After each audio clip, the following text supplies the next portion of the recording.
Good afternoon, Brandon Davies. Today I'm going to talk to you guys about the importance of law enforcement training, how important it is for our officers to be well trained. Lieutenant Colonel Dave Grossman tells us in his book On Combat, the best model of the warrior to internalize is that of the knights of old. The knight donned his armor, hung a weapon on his hip, a shield on his left side, and on that shield was the authority by which he went forth and did good deeds and administered a justice in the land.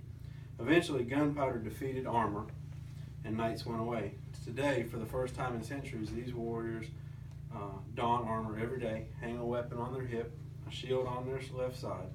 On that shield is the authority by which they go forth and administer justice and do good deeds. If that's not a knight, a pagan, if that's not the new order of chivalry, then what is it? So my question to you guys is, are you guys training? Are you taking your training seriously? Are you guys those knights who can defend those certain values that we still hold as honorable? I've been in law enforcement for 14 years. I've been a training officer for about 8 of those years. Being a well-trained officer is of the utmost importance to our law enforcement agencies, our officers. Failure to train allows the enemy to win. And we'll validate some of these statements that I've made by discussing how training is important to the longevity of the agency, the department, how failure to train an officer can affect the department, as well as how training brings honor to God. So let's look at these important topics. First, a properly trained officer are important for the longevity of an agency. Officers who receive additional training are happier to be at work, keep officers longer. If you have officers that are well trained, and they can go to some of the schools that they want to. Agencies also invest a great deal of money into their initial hiring of officers, so we want to keep those officers by keeping them well educated.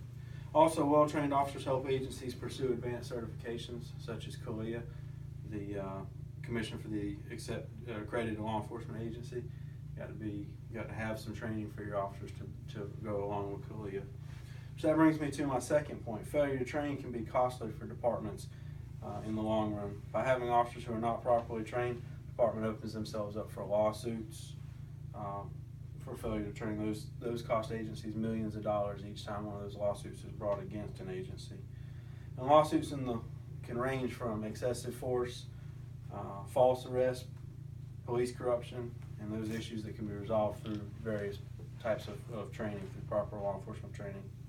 Brings me to my last point. By being a well-trained officer, you take pride in your work, and it brings honor to God. As police officers, we carry out God's work and do so by being well-trained, just as He's called us to do. Paul tells us in Romans 13:4, "For He is God's minister to you for good. But if you do evil, be afraid, for He does not bear the sword in vain. For He is God's minister, an avenger to execute wrath on him who practices evil." The Lord also wants us to be well-trained for when we have to execute His wrath, as told to us in Psalms 144.1.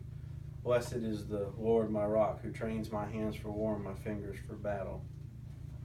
This brings me to my conclusion. As a law enforcement officer and as managers in the room, we need to realize the importance of well-trained officers and well-trained staff, and even the staff under our command, that they be well-trained. We need to be professional in every encounter that we have with society. They count us to do the right thing, and to do the right thing comes with training and knowledge, and we need to make sure that our officers get that to the best of our ability. And doing the Lord's work is one of those. Biggest thing in closing is, always be trained. Do not fall victim to the failure to train mentality. It is our responsibility to make each of our officers the best that they can be. I thank you guys for coming today, and remember that iron sharpens iron.